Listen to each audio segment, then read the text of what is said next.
오늘 우리는 이 누가복음 15장에 나오는 이 탕자 이야기,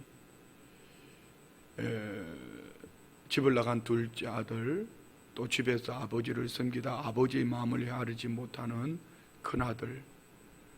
지난주 그저께 수요 예배 때는 24절까지 말씀을 통하여서 기다리는 아버지, 그래서 아버지께로 돌아오는 둘째 아들,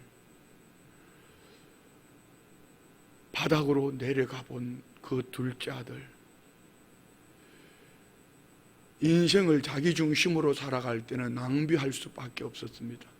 낭비의 끝자락은 호랑방탕이었습니다. 낭비하는 그의 삶 속에 흉년이 들었습니다. 흉년이 들었을 때 그가 아버지께로 돌아올 수 있었던 그 첫 번째는 그의 생각입니다.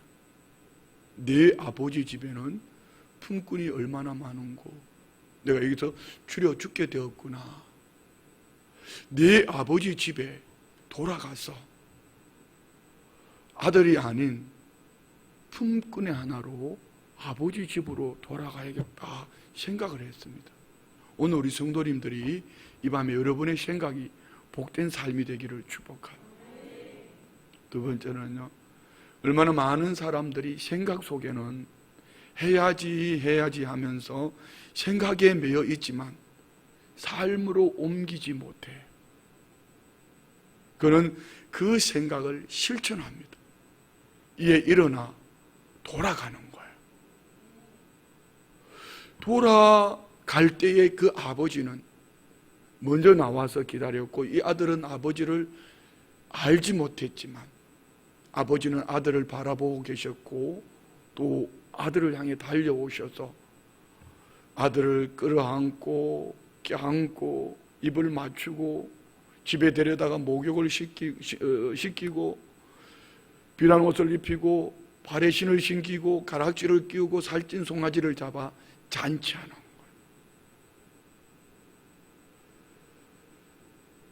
그런데 오늘 우리가 나누는 이 말씀은 큰 아들입니다. 둘째 아들이 돌아온 것, 탕자가 돌아온 것 때문에 아버지가 기뻐 잔치할 때에 큰아들은 일하고 돌아보니 집에 잔치를 베풀고 있어요. 종에게 묻습니다. 종이 대답합니다. 당신의 동생이 돌아와서 당신의 아버지가 건강한 그를 다시 맞게 되고 이로 인하여서 살찐 송아지를 잡아다 잔치한다고. 그 말을 듣고 이 큰아들은 엄청 화가 났어. 집에 들어가지도 않아요.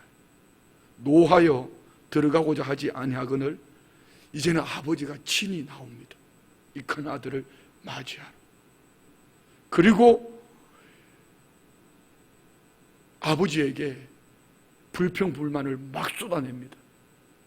내가 여러 해 아버지를 섬겨 명을 어김이 없거늘, 이 말을 바꾸면은 내가 아버지한테 종처럼 노예처럼 살았는데 내게는 염소 새끼라도 주어 나와 내 벗으로 즐기게 하신 일이 없더니 아버지 살림을 장녀들과 삼켜버린 이 아들이 돌아오매 이를 위하여 살찐 송아지를 잡으셨나이다. 이는 아버지의 마음에, 잔치하는 그 마음에, 기뻐하는 그 마음에 대못을 박았습니다. 아버지는 이 아들에게 또 얘기합니다. 예, 너는 항상 나와 함께 있으니 내 것이 다 네 것이로되 이내 동생은 죽었다가 살아났음에 내가 잃었다가 얻었기로 우리가 즐거워하고 기뻐하는 것이 마땅하다. 아버지는 잃어버린 아들, 집 나간 아들이 돌아온 것이, 잔치하는 것이 마땅하고 기뻐하는 것이 마땅하다고 얘기하는데, 말씀하시는데 이 큰아들은 이 아버지의 마음에 아랑곳하지 않습니다. 이 탕자 이야기는 주인공은 돌아온 탕자가 아니에요. 기다리는 아버지요. 그러면 둘째 주인공을 꼽으라면은 집을 나갔다 돌아온 둘째 아들일까요? 문맥으로 볼 때에 오늘 집 안에서 아버지를 섬겨서 불평 원망하는 큰 아들을 향하여 주시는 말씀입니까? 오늘 본문 문맥은 이렇게 시작해요. 우리 한번 15장 2절 볼까요? 2절, 1절부터 봅시다. 1절부터 다 같이 시작. 모든 세리와 죄인들이 말씀을 들으러 가까이 나아오니 바리새인과 서기관들이 수군거려 이르되 이 사람이 죄인을 영접하고 음식을 같이 먹는다 하더라. 주님이 세리와 죄인들과 함께 그들이 주님 앞에 말씀을 들으러 가까이 오는 것을 보고, 그리고 주님이 그를 영접하고 그들과 함께 음식을 잡수시는 것을 보고, 누가? 바리새인과 서기관들이, 종교 지도자들이요. 그래서 예수님이 세 가지 비유를 말씀하셨어요. 99마리 양보다 잃어버린 한 마리 양, 9드라크마보다 잃어버린 한 드라크마, 집 나갔다가 돌아온 탕자를 오늘 본문이 말씀하시는 거 아니에요. 아버지의 마음은 이겁니다. 집 안에 있는 오늘 바리새인과 서기관, 자칭 종교 지도자들이라 하며 길거리에서 많은 사람들에게 인사 조문을 받고 거래하는 이들을 향하여서 오늘 주님이 이 둘째 아들, 돌아오는 아들의 초점을 맞춘 것이 아니라 큰아들에게, 바리새인과 사두개인에게 주시는 말씀이에요. 이 말씀이 지금 이 타이밍에, 이 시대에 꼭 우리에게 꼭 맞는 말씀입니다.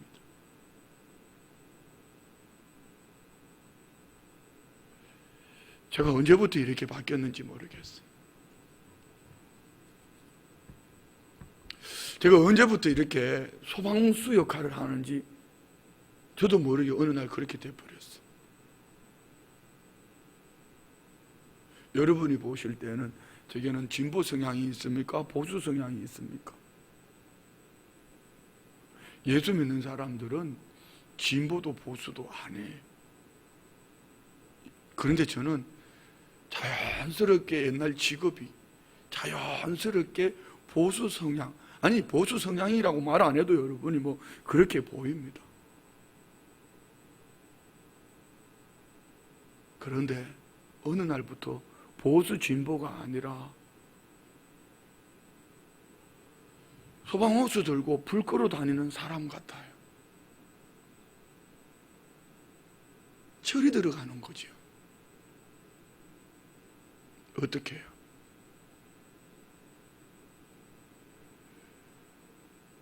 그거 아니야. 그거 아니야. 그냥 우리 주님 바라보고 기도하자. 그거 아니요. 하나님 살아계시잖아. 이렇게 말하면서 서로 이 사람은 이렇게 말하고 이 사람은 이렇게 말하고 들어보면은 자기 중심에 서서 자기가 옳다고 싸우고 있어요. 그러면 이 사람한테 가서 쉽게 표현하면 내 주머니 풀어서 달래고 이 사람한테 가서 내 주머니 풀고 달래서 화해를 시키는데 나중에 화해시키면 남은 욕 뒤집었어요. 그런데 남는 것은요, 기가 막히는 축복이 있어요. 그게 뭔지 아세요? 주님이 제게 이런 마음을 주시는 것 같다. 그게 내 마음이에요. 그게 내 마음이에요. 하나님은 지금 어떤 사람을 찾으실까? 예수님은 이 땅에 육신의 몸을 입고 오실 때 왜 오셨죠? 예수님 말씀하셨어요. 나는 의인을 부르러 온 것이 아니라 죄인을 부르러 왔다 했습니다. 그런데 우리는 죄인을 찾습니까? 내 마음에 속 드는 의인을 찾습니까? 우리는 알게 모르게 내 마음에 드는 그 사람을 찾습니다. 오늘 바리새인과 사두개인은요, 세리와 죄인들, 그 당시 문화로 사회적으로 볼 때에 그들은 절대로 하나님의 자녀가 되면 안 되는 사람이요. 그런데 예수님이 그들과 함께, 그들이 예수님의 말씀을 듣고 주님과 함께 식탁에 앉아, 주님은 또한 그들을 영접했다. 반갑게 맞이하는 거, 영접하셨어요. 그리고 그들과 함께 식사 교제를 하시는 거예요.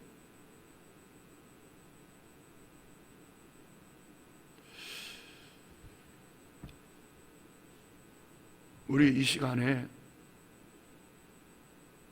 저와 우리가 정말 중심으로 신앙인으로서 참된 가치가 어디에 있는지를 돌아보면요, 이 바리새인과 사두개인들은 내 마음에 드는 것, 여기 가치관이 있다면 하나님 아버지 마음은 세리와 죄인에게 하나님 아버지의 마음이 있습니다.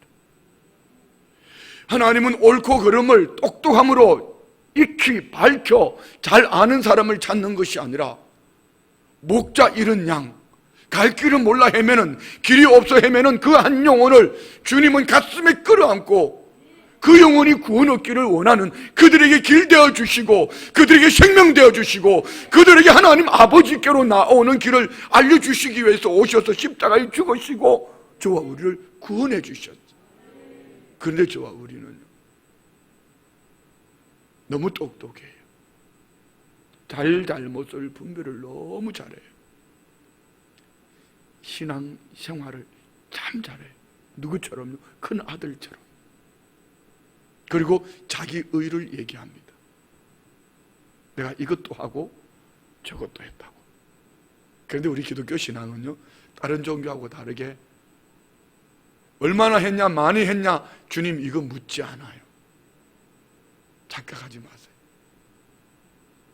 오늘 큰아들은 쉽게 표현하면 내가 아버지에게 종처럼 살았는데 내게 염소 새끼 한 마리도 잡아주지 않더니, 내 친구들하고 잔치하라고 벗과 먹고 마시라고 즐겨라고 염소 새끼 한 마리 잡아주지 않더니,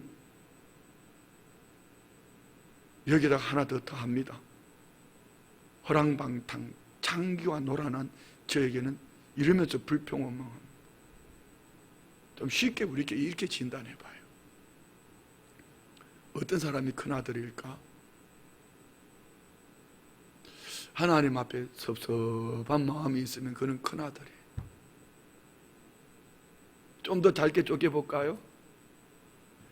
교회에 뭔가 섭섭한 마음이 있으면요, 그는 큰아들이에요. 더 짧게 쪼개볼까요? 목사한테 뭔가 섭섭함이 있으면은 그는 큰아들이에요. 더 짧게 쪼개볼까요? 내가 저 사람한테 이것도 했고 저것도 했는데 저게 내게 나를 이 정도밖에 대접 못해? 그거는 큰아들이에요. 우리 기독교 신앙은 자기 노력, 자기 의가 아닙니다. 여러분 예수님 믿으십니까? 언제 예수님 믿으셨죠? 예수님을 구주로 영접할 때. 예수님을 구주로 영접했다는 게 뭡니까? 예수님을 마음으로 믿고 입으로 시인하여 구원 얻었다. 이 증표를, 우리는 예수 믿는 증표를 세례를 받았다, 뭐 이렇게 세례교인. 여러분 세례의 의미가 뭘죠? 세례의 의미, 세례는 연합입니다. 연합된 세례는 이런 거예요. 내가 물에 잠길 때에 나는 예수님과 함께 죽었다. 나의 옛사람은 십자가에 못 박았다. 나는 죽었다. 물에서 올라올 때에 나는 새 사람으로 거듭났다. 나는 죽고 예수로 사는 사람, 부활의 주님으로 사는 사람. 할렐루야. 다시 말씀드리면 여러분이 예수님을 믿는다면은 철저하게 나는 죽었다. 내 생각도 죽었고, 내 입술의 말도 죽었고, 내 가치관도 죽고, 내가 원하는 그것도 죽고, 내가 좋은 사람, 내가 나쁜 사람, 내 마음에 드는 사람, 안 드는 사람, 이거 상관없이 나는 죽었다. 내 생각은 죽었다. 내가 아는 지식, 모든 경험은 나는 죽었다. 내 중심에는 하나님 아버지의 마음, 하나님이 원하시는 것, 이것 가지고 살아간다. 자, 그러면은 지금 이 시대 속에 한국교회는 뭘 해야 될까요? 하나님 아버지의 마음을 찾아야 합니다. 하나님 아버지의 마음을 찾는 가장 축복된 길이 뭔지 아십니까, 여러분? 아버지 알려주세요, 그거 아니에요. 세례 요한의 사역의 시작이 무엇이었으며 예수님의 공생의 사역의 시작의 첫 마디가 무엇이었습니까? 네, 회개하라, 천국이 가까웠느니라. 회개 이꼬르 천국입니다. 근데 여러분, 이 회개라는 용어를 보면은요, 원어로 보면 메타 노에오, 메타 바꾸다, 노에오 마음을 단련하다. 이 말을 우리가 쉽게 알아들으면 내 마음을 예수님께 초점을 맞추고 내 생각을 예수님께 초점을 맞추고 예수님께로 돌아오는 거예요. 예수님께로 마음을 바꾸는 거예요. 내 생각은 죽었어요. 내 가치관은 죽었어요. 내 경험도 죽었어요. 회개는요, 주님이 모든 것이 옳은 거예요. 많은 분들이 코로나19 때문에 못 살겠다 얘기합니다. 오늘도 우리 교회 안에서 계속 뭔가를 이제 강원도, 강기총 또 어떤 한 시스템을 가지고 강원도의 책자를 만드는 회의를 하면서 성시화에 춘천시와 함께 이 성시화를 거룩한 도시를 어떻게 만들까? 성시연구소를 어떻게 운영할까? 이러면서 막 목사님들이요, 가슴이 뛰도록 어떤 비전들을 서로 나누었어요. 그리고 함께 도청 공무원들도 가슴이 뛰고 목사님들도 가슴이 뛰고, 그래서 오죽했으면 오늘 오후 내에 하루 종일 야 가슴이 뛴다, 할렐루야, 가슴이 뛴다, 와우, 이렇게 가슴이 뛴다. 그러니까 옆에 있는 한 목사님이 막 웃으시더라고. 그런데 마당에 나와서 헤어지면서 한 목사님이 이렇게 얘기하셨어요. 코로나19 때문에 젊은, 꼭 다 그런 거는 아니에요. 그분이 만난 그분의 얘기예요.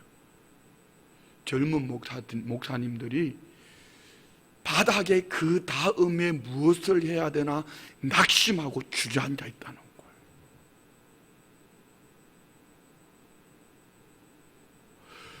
코로나19 때문에 얼마나 어렵겠어요. 참 답답해요. 우리 교회를 섬기는 목사가 이렇게 답답한데 개척교회, 미자립교회, 비전교회 이 목사님들은 얼마나 힘들겠어요.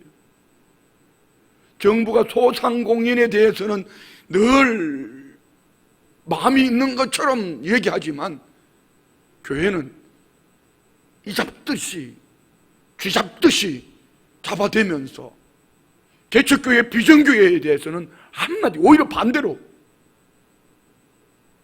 시시콜콜 공무원들을 보내가지고 여차하면은 벌금 물리겠다 하고 여차하면은 이렇게 협박 공갈을 하고 있어요. 그 목사님들이 얼마나 힘들겠어요. 오늘 이제 추석이 얼마 남지 않아서 회의를 하는 가운데 이런 얘기를 했어요. 어린 교회들 좀 돕자고. 돕는 내용이 뭐냐고 그랬더니 지난해에 명절에 과일 한 박스씩 돌렸다고 과일 한 박스씩 돌리자고 그러더라고. 제가 그랬어요. 그거는 돕는 게 아니고 명절 선물. 도우려면 적어도 코로나19 시작부터 지금까지 건물세를 못 내서 건물주가 나가라 그러고 그 건물세 내주는 정도가 돼야지 돕는 거 아닐까? 과일 한 박스 주고 명절에 과일 한 박스 주고 그거 가지고 도왔다고 그렇게 말하는 거 아니라고.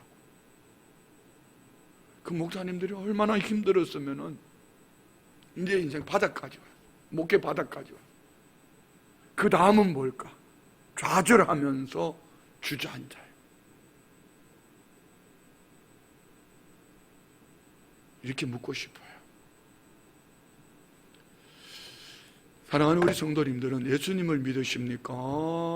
아니면 교회 건물을 믿습니까? 여러분 예수님 믿습니까? 여러분 환경의 주머니를 믿습니까?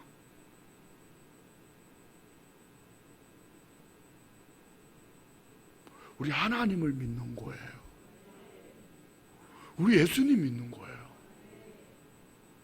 여러분 하나님 살아계심을 믿습니까? 하나님을 기쁘시게 해드리는 믿음은 우리는 두 가지. 히브리서 11장 6절에 이렇게 말씀하시잖아요. 내 삶의 현장에 함께 하시는 하나님 믿으세요? 그리고 그 하나님이 하나님을 찾는 이에게 상 주시는 하나님, 이것이 히브리서 11장이 말하는 믿음장이에요. 다시 묻습니다. 여러분 예수님 믿습니까? 그리고 이 두 가지를 여러분 마음에 있어야 돼요. 여러분 하나님 믿습니까? 여러분의 두 가지요. 한 가지는요, 오늘 저와 우리의 삶의 형편이 어떠하든지 하나님은 나와 함께 하신다. 믿으십니까? 두 번째는 그 아버지 하나님을 찾는 자들에게 하나님은 상 주신다.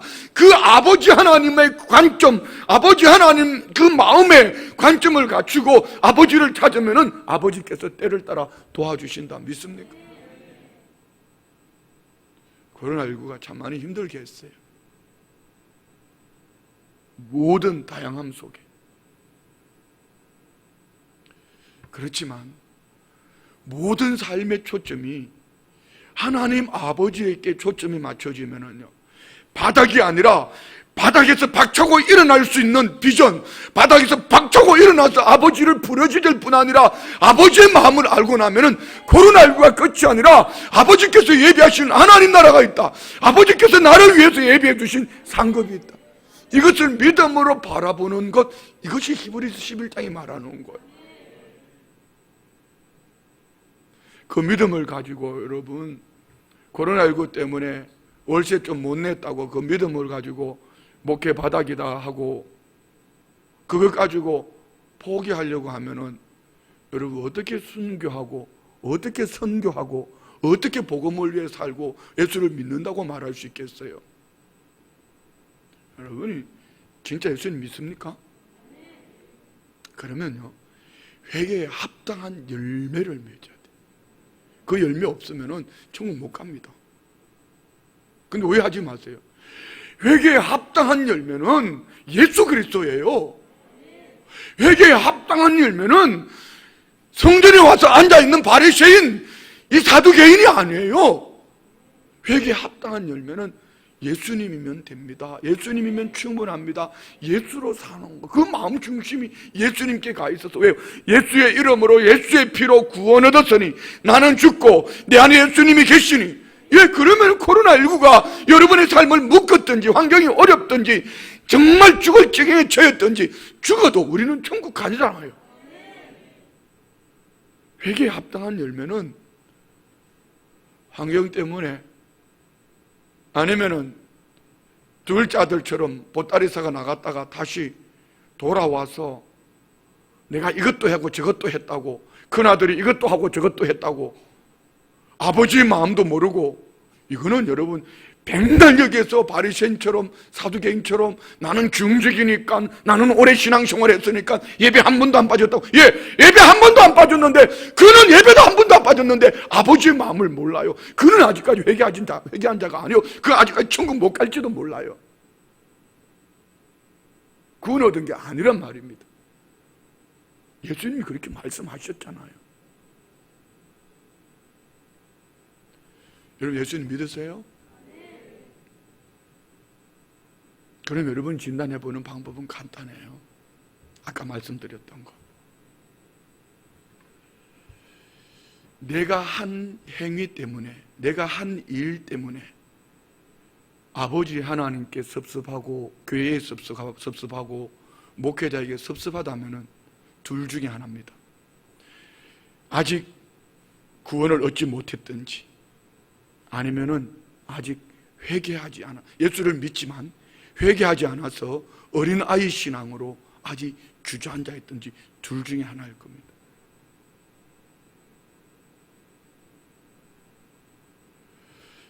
예수님을 믿는 믿음의 사람이 세상 가치관 때문에 업되었다가 다운되었다가 죽었다가 살았다가 하면 그의 신은 세상의 가치관이에요. 오늘 저와 우리의 가치관은 오직 예수 그리스도야 돼. 만약에 예수님께서 너 예배 잘못했어, 너 지금까지 나 잘못 믿었어, 아니면 나 믿는다고 천국 가는 거 아니야, 이렇게 말씀하시면 우리가 잘못됐지. 그거 외에 예수님이 회개하라 천국이 가까웠다고 말씀하신다면 우리는 철저하게 내 마음 중심이 하나님께로 돌아와서 하나님 아버지의 앞에 우리의 중심이 드려지는 삶, 그가 복된 삶이에요. 그래서 성경에 보면 위대한 믿음의 사람들의 특징은 그거예요. 환경에 따라 그의 가치관이 움직이지 않았어요. 요셉 보세요. 지난주 수요 예배 때는 이삭의 아들 요셉이라고 그러더라고. 내가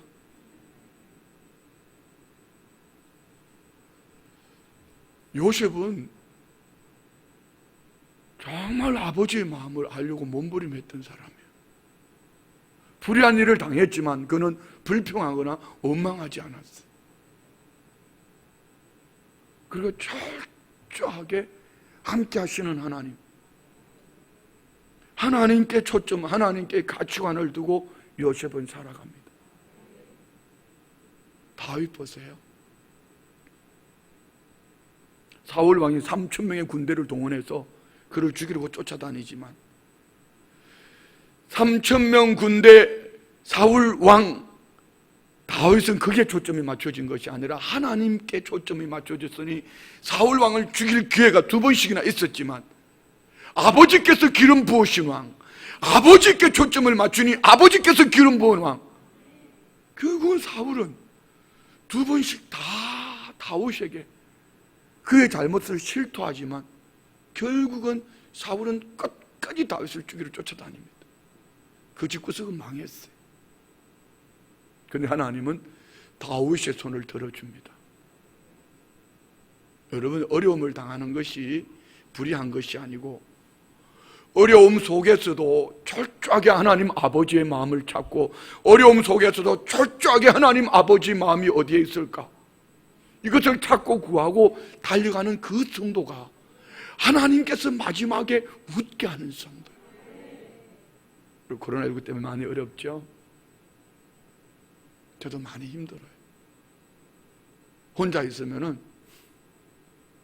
불편할 때 참 많아요. 예전에 모임을 가도 목사님들이 말들을 잘 안 해.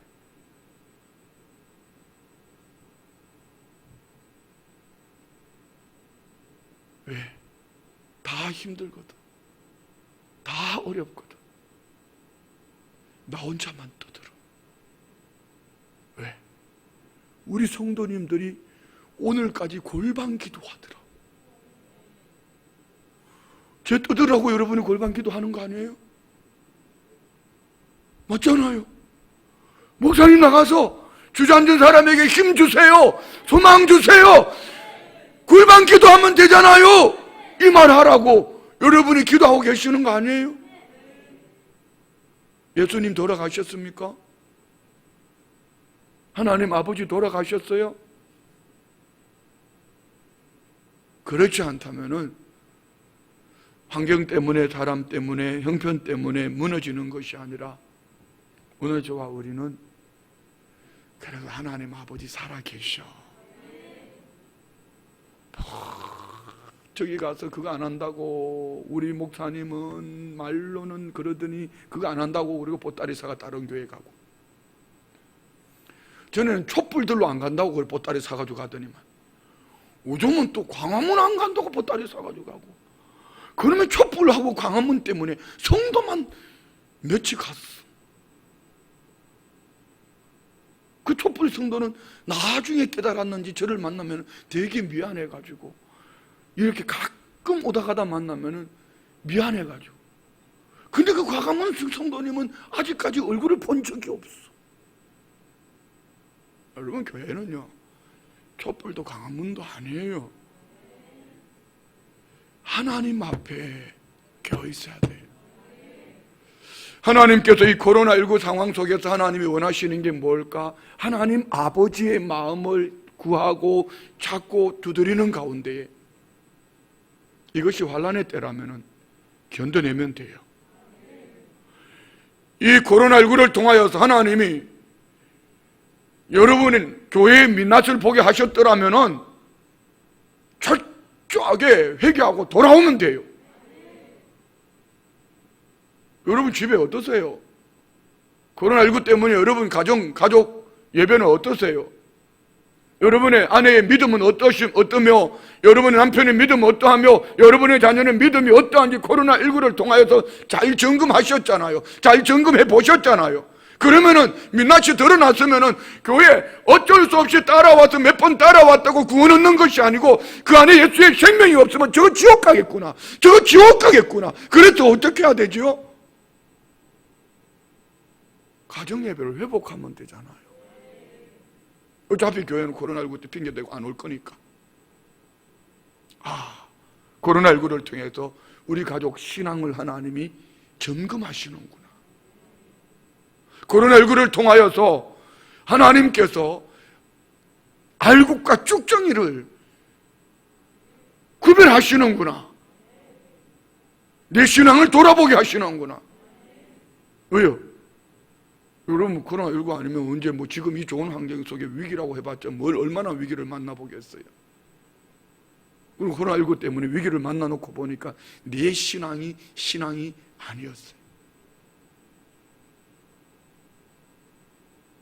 그런데 코로나19가 닥치고 보니 내 신앙이, 우리 가족들의 신앙이 정신 차려야 되겠다.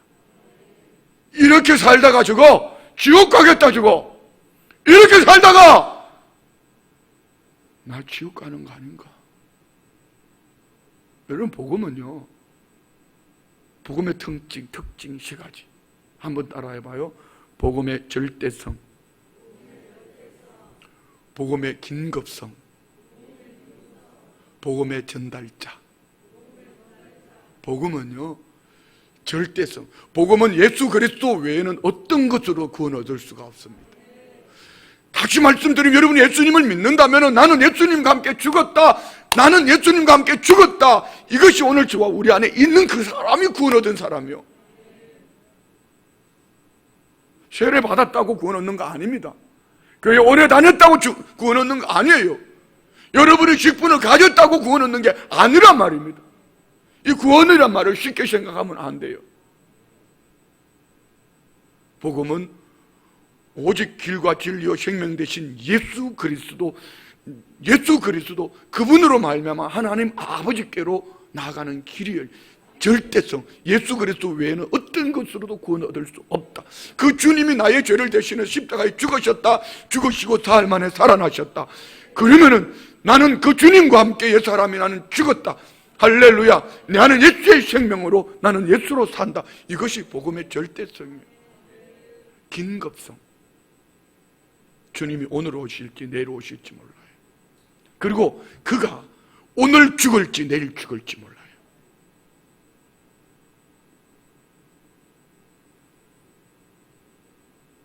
나중에 때가 되면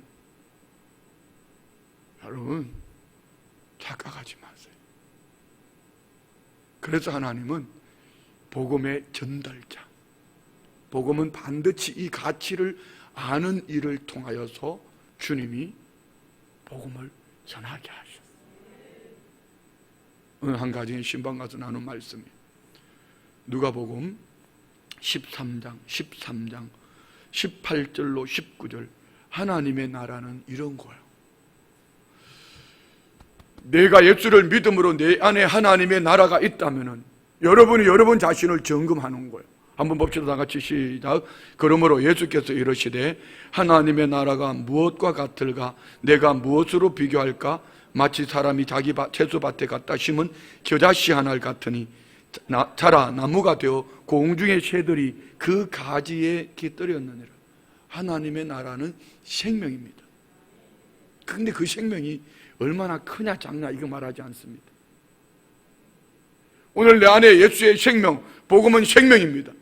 이 복음의 생명, 겨자씨만한 것, 작은 것, 콧김에도 날아가는 것, 이 겨자씨만한 것, 이 복음의 생명이 심겨지면은 여기서 자라서 성장해서 커서 새들이 깃든 나무가 된다. 이게 복음의 농력이에요. 근데 이 복음을 위해서 하나님은 복음의 전달자 10장 34절 시작. 예루살렘아 예루살렘아, 아니 13장 미안합니다. 13장 34절 시작. 예루살렘아 예루살렘아, 선지자들을 죽이고 내게 파송된 자들을 돌로 치는 자여, 암탉이 제 새끼를 날개 아래 모음과 같이 내가 너희의 자녀를 모으려 한 일이 몇 번이냐. 그러나 너희가 원하지 아니하였다. 예, 이 말을 다르게 뒤집으면 이겁니다. 복음의 전달자는 돌 맞는다. 복음의 전달자는 돌로 맞을 뿐 아니라 죽이고 돌 맞아 죽고 죽임을 당하고 돌에 맞고, 하나님 아버지의 마음이 마치 암탉이 제 새끼를 날개 아래 모음과 같이 복음의 전달자를 통해서 하나님은 지금 이 시대 속에서 하나님의 자녀를 모으려고 하는 거. 그런데 여기에 돌 던지고 복음의 전달자를 죽여요. 그래서 예수님이 너희를 보냄이 어린 양을 이리 가운데 보냄과 같다. 여러분, 이리 가운데 어린 양을 보내면은 죽는 거예요. 다시 말씀드리면은요, 복음의 전달자는 나는 죽었어요. 그 다음은 주님이 책임지시는 거예요. 할렐루야. 근데 그들 먹거려요. 어떻게 해요? 조금 했다고. 근데 그들 먹거려요. 조금 안다고요. 그런데 그들 먹거려요.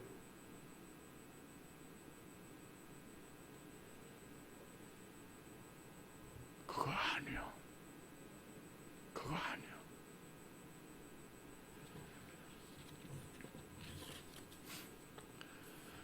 유대 전설에 의하면은 하나님께서 인간을 창조하실 때 고민을 하셨다고 합니다. 그래서 천사들을 모아놓고 회의를 하셨답니다. 과연 인간들을 창조하는 것이 좋은가 그렇지 않은가. 그러자 공의를 주관하는 천사가 이렇게 말했어요. 공의로우신 하나님이시여, 인간들을 창조하지 않는 것이 좋다고 생각됩니다. 왜냐하면 인간들은 끊임없이 불의한 일들을 자행할 것이기 때문입니다. 그러자 거룩을 주관하는 천사도 거들었습니다. 저도 인간들을 만들지 않는 것이 좋다고 생각합니다. 왜냐하면 인간들은 끊임없이 죄와 허물, 부정을 저지를 것이고 그렇기 때문에. 옆에 있던 정직을 주관하는 천사도 말했습니다. 인간들은 거짓을 좋아하게 될 것이고 하나님조차 속이려고 할 것입니다. 이때 세 천사의 말을 듣고 있던 사랑을 주관하는 천사가 이렇게 말했습니다. 물론 인간들은 공의롭지도 못하고 거룩하지도 않고 정직하지도 못할 것입니다. 그러나 저는 최선을 다해 인간들이 하나님을 사랑하도록 내가 사랑하겠습니다. 그러다 용서를 주관하는 천사도 거들었습니다. 저는 인간들이 서로 용서하고 용서받음으로써 하나님께 용서를 받을 수 있도록 하겠습니다.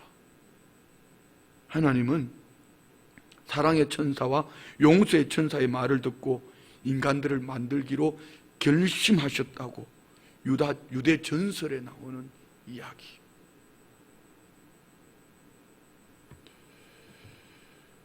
복음은요,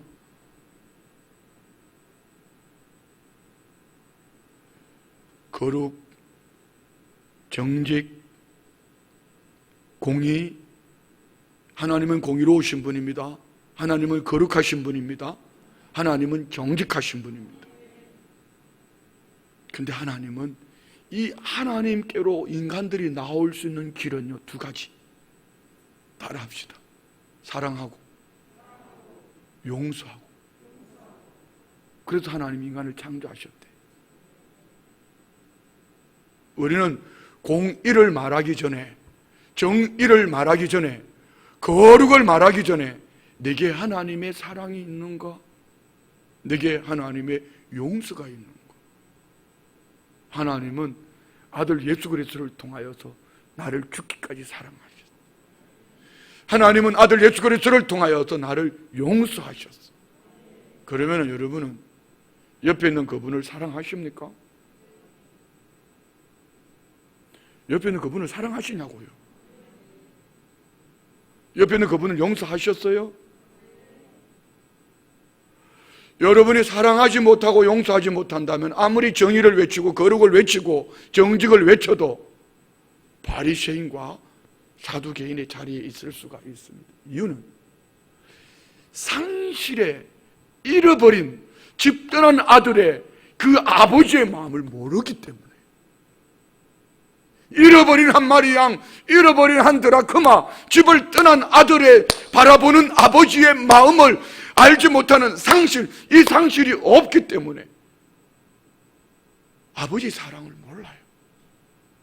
아버지 용서가 얼마나 큰지를 몰라요. 그래서 이 오늘 본문은 돌탕 얘기가 아니고 집탕 얘기예요. 오랜 신앙생활 속에 거룩을 얘기하고 있지만 그 안에 사랑과 용서가 없어요. 오랜 신앙생활 속에 정직과 공의를 얘기하고 있지만 그 안에 아버지의 사랑과 아버지 용서가 없다면 그는 바리새인이요 사두개인이요. 그는 여러분 잘 들으셔야 돼요. 회개하지 않은 영혼이에요. 천국 못 가요. 예수 믿는다고 뭘로 증명하실래요? 교회 오래 다녔다고요? 직분 받았다고요? 예배 안 받았다고요? 헌금했다고요? 그거 아니요. 예수님이 복음을 말씀하시는 딱 한 가지요. 회개하라, 천국이 가까웠느니라.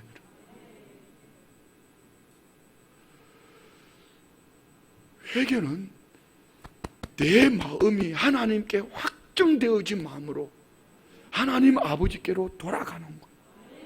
이 속에는 나 이전에 죄와 허물로 죽었던 자야, 나 이전에 아버지 사랑 없었으면 난 지옥 갈 자야. 그 큰 은혜와 그 사랑이 너무 크고 그 죄를 사해 주신 은혜가 너무나 크기 때문에 그 사랑의 빚을 갚을 수가 없어서, 그 은혜의 빚을 갚을 수가 없어서 모두를 용서했고 모두를 사랑했고 모두를 기다리는 아버지의 마음을 가지고 살아가는 이것이 복음이요.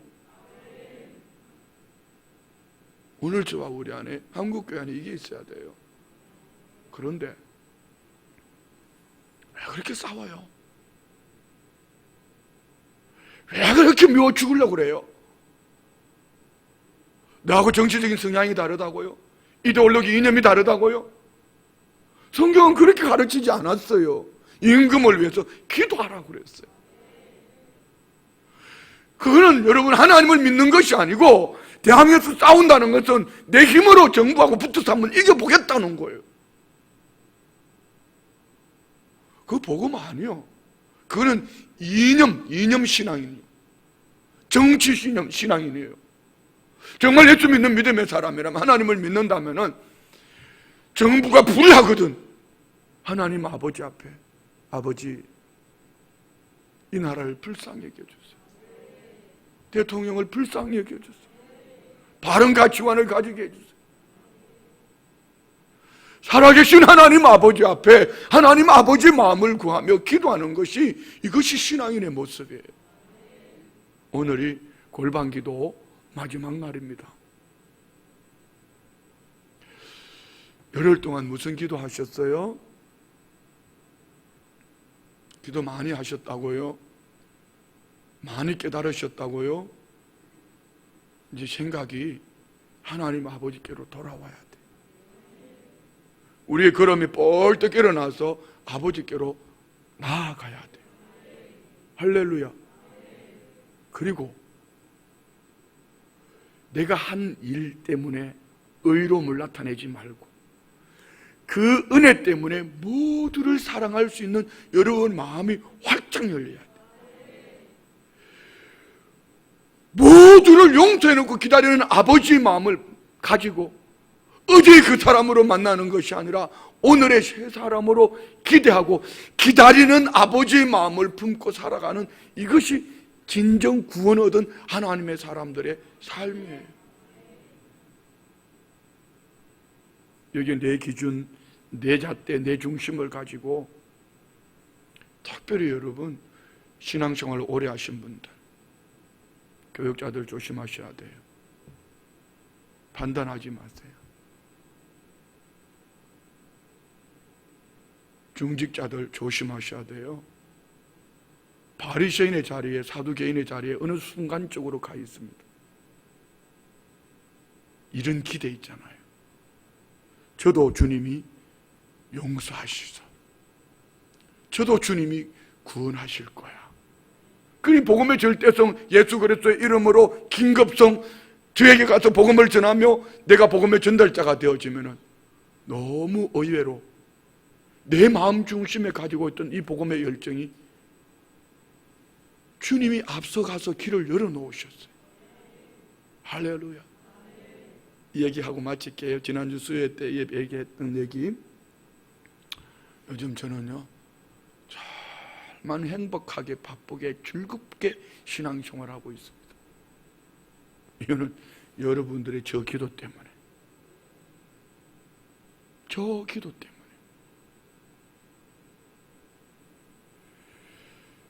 제 주변에 있는 목사님들이 모두가 다 하나같이 그렇게 얘기합니다. 목사님하고 같이 만나서 얘기하고 나면은 뭔가 있는 것 같아. 내 얘기가 아닙니다. 회의에 참석했던 모든 분들이 하나같이 하는 얘기예요. 코로나19 때문에 다 죽겠다, 어렵다 그러는데 뭔 그렇게 좋아가지고 꿈틀꿈틀 되는지, 뭘 그렇게 잘 만들어내는지, 뭘 그렇게 자꾸 혼자 떠드는지. 그런데 그 자리에 앉아서 얘기하다가 보면은 온 세계를 다 품고 있더래. 누가? 자기가. 내가 아니고 자기가. 왜? 그 말을 듣다가 내 얘기 때문이 아니고 성령님이 그들 안에 역사하시니까 생각이 바뀌고 말이 바뀌고 가치관이 바뀌기 시작하면서 여기에 행정기관도 목사님들도 함께 하나가 돼요. 어떤 목사님은 오늘 그런 얘기를 하더라고요. 목사님이 이 일을 전국 각 시도에 보내면 안 될까요? 이 일을 전국 각 시도에 방송에 내보내면 안 될까요? 일 얘기하는 거 아니에요. 코로나19가 나를 무너뜨리는 것이 아니라 비전 붙잡고 살아계신 하나님 붙잡고 믿음으로 기도하면 일어난다. 그 속에 부정을 보는 것이 아니라 긍정, 살아계신 하나님이 일하신다, 살아계신 하나님이 살려주신다, 살아계신 하나님이 나를 통해서 일하신다, 이 확실한 가치관을 가지고 있으면 길이 보여요. 더 놀라운 거는요, 사람도 보내주셔요. 더 놀라운 거는요, 돈도 보내주셔요. 내년도 예산까지 벌써 예산 집행이 아니고 내년도 예산까지 행정부에서 다 세웠대요. 얼마나 감사해요. 아니, 그 돈을 받는 걸 얘기하는 게 아니고 준비하시는 하나님. 내 형 아론이 있지 않냐? 내 형 아론이 있지 않냐? 내 손에 있는 게 뭐냐? 이게 지팡이입니다. 던져라. 뱀이 되었습니다. 내가 두려워 피했던 애굽왕 상징하는 거예요. 뱀을 보고 다시 피합니다. 피하는데 하나님은 모세에게 말씀합니다. 꼬리를 잡아라. 꼬리를 잡는 순간 내 가치관이 하나님 가치관으로 바뀌어질 때 그 하나님의 지팡이 들고 가는 모세, 온유함, 지면에서 최고의 온유함. 온유함은 여러분 말을 부드럽게 하는 게 온유함이 아니고 철저하게 주의 말씀, 죽어도 주의 말씀을 쫓아가는 것이 온유함이요. 그래서 예수님이 이렇게 말씀하셨잖아요. 수고하고 무거운 짐진 자들아 다 내게로 오라. 내가 너희를 쉬게 하리라. 주님이 우리에게 힘을 주시는 방법이 뭔지 아세요? 이거요. 나는 마음이 온유하고 겸손하니 나의 멍에를 메고 내게 배워라. 예수님의 모든 공생의 사역은 철저하게 하나님의 뜻을 쫓아가. 우리가 그리하셔야 돼. 코로나19도 하나님이 옳습니다. 사기를 당해도 하나님이 옳습니다. 여러분의 지혜가, 여러분의 가치관이 여러분을 말하는 거 아니요. 오늘 저와 우리는 예수의 가치관이어야 돼. 예수님이 마음이 온유하고 겸손하셨으니, 예수님이 하나님 말씀에 철저히 순종하고 따르시면서 주의 말씀을, 하나님의 말씀을 쫓아 믿음으로 순종하셨으니, 우리도 예수님처럼 철저하게 하나님 옳습니다, 하나님 옳습니다, 코로나19도 옳습니다, 회복하는 것도 옳습니다, 아픈 것도 옳습니다, 망해도 옳습니다, 하나님 옳습니다 말하면서 주님을 끝까지 쫓아가면은 죽어도 우리는 산다. 영원토록 산다. 할렐루야. 오늘 저와 우리 안에 하나님 아버지의 마음이 있는가?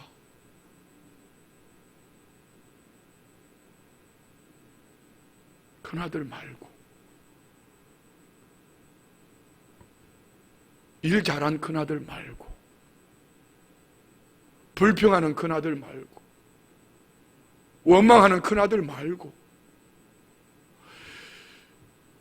잃어버린 그 한 영혼이 주님께로 돌아오는 것 때문에 기뻐하시는 그 아버지의 마음에 이 기쁨을 가지고 코로나19가 걸렸어도, 환경이 어려워도 주님이 그 한 영혼 때문에 기뻐하는 그 모습을 내 가슴에 품고, 항상 기뻐하라, 쉬지 말고 기도하라, 범사에 감사하라, 이는 그리스도 예수 안에서 너희를 향하신 나의 뜻이다. 주님 말씀하시죠. 그럼 우리 그냥 기뻐해요. 감사해요. 그리고 기도하는 거예요. 이것이 하나님의 뜻이래요. 따라합시다. 기뻐하고, 감사하고, 기도하고. 예, 기뻐하고 감사하고 기도하는 것은 예수님께 초점 맞추는 방법밖에 없어. 예수님이 내 인생의 전부입니다. 나는 예수님 때문에 구원 얻었습니다. 나는 예수님 때문에 천국 갑니다.